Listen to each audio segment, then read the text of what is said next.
Marius Sagna ñu naan El Hadji Diouf moo ne dañ ko war a dóor bal mu dee comme ça rek mais dama dëgg wax loolu quoi dama ni kii Marius Sagna dafa rëcc ndax fa mu demoon di xëccoo barrière giri yi pale ku ko def yoon moo ni règlement militaire dañuy dóor bal ndax yoon moo ni palais présidentiel camp militaire la moo tax garde rouge taxaw ci buntu bi xonq jur da muy danger nga ñëw songu danger boobu ñuy xëccante ak ñoom mënuñ leen dóor bal bu ñu dóoroon bal dara du ci dikk loolu laa wax ma ne kon Guy Marius Sagna li mu def dafa garaati moom ndeysaan xamu ko xam nga ñàkk xam li waral bëri na moo tax ma ne moom mënu nañ sa jëlee dee ndax songu palais mooy xaru songu palais ak camp militaire xaru la mooy boo dañuy dóor bal nga dee loolu laa wax néew ma moom dañ ko rey de dama ne mënoon nañ koo rey ci loolu mu def kon bu kenn deful dara ñoom Babacar Diop ak ñeneen ñi xeexu ñoom benn gendarme moom mu rajaay dafa am doole mooy talama tal di jaay kër yi te moom yóbbu nañ ko ay yoon tribunal man mii ma saa nekk avocat am génne ko ci guddo gi keroog damaa def fekk ko fa damaa ñëw pour défendre la gis procureur wax ñëw ñu bàyyi ko bu ñibbi këram waaye moom daal defe naa ne daal daa am feebaru prison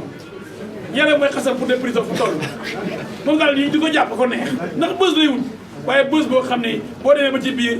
ngeen da ngay demander liberté provisoire yow kay ñeme toog rek ñeme bës bi toogal foofu rek du dëgg xam nga génnee moom du ñaan njekk liberté provisoire mooy damay ñaan njekk damay ñaan ndimbal damay saraxu monsieur le juge dama lay saraxu nga dimbali ma ngir yàlla ma génn yow guerrier dina def loolu ah te guerrier day nangu affaire bi guerrier danaan man daal maa ngi toog di déglu waaye sama avocat mu ngi ñaan daa ñaanlu nee nañ maître tel dana ñëw ñaanal ñu yow boo dee génnee kay bul faale loolu comme ça yaram prison laaj toogal foofu rek nañ bàyyi nag jëx sa xel yi naan kii Marius deful dara nañ ko bàyyi wala chrétien la nañ ko bàyyi kon nañ bàyyi kon jullit yi nekk prison yëpp loolu ay wax dof la ah mu nekkoon doomu Mbàkke waaw yeneen Sénégal yi nekkul doomu Mbàkke nekk ci prison bi nag pour daa wax ñoom duñu ay doomu Mbàkke wala ku dul Mbàkke doo nekk prison ba dee jullit nga ay waxi dof la aussi nañ bàyyi jax Sénégal buñ taal Sénégal prison yi mën nañu ay junni nit waaw Guy Marius moo la gën dafa wàcc yoon di ko yar ñi wàcc yoon yëpp ñu ci kaso bi ñuy jullit ñuy catholique bu fii affaire catholique ay affaire jullit Sénégal xamul loolu ba su koo xam Senghor premier président du Sénégal catholique yi bëriwuñ nga da mun a président Sénégal ñoom xamuñ loolu ah catholique kenn néewul leen doole nañ bàyyi waxi saytaane nekk ci biir nit ñi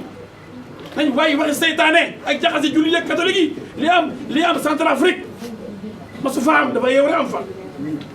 ay balaka ak ay xobalan nañ moytu am na ñoo xam ne taal rek lañ bëgg taal rek bëgg jàmm nañ moytu taalkat réew yooyu discours taal rek guerrier rek sa waay rek moom dafa ñu mel ne moom foofu la abonné moom lu tàng rek lu yëngatu rek lu ñëw rek mu ne moom mel ne ñebe ci cin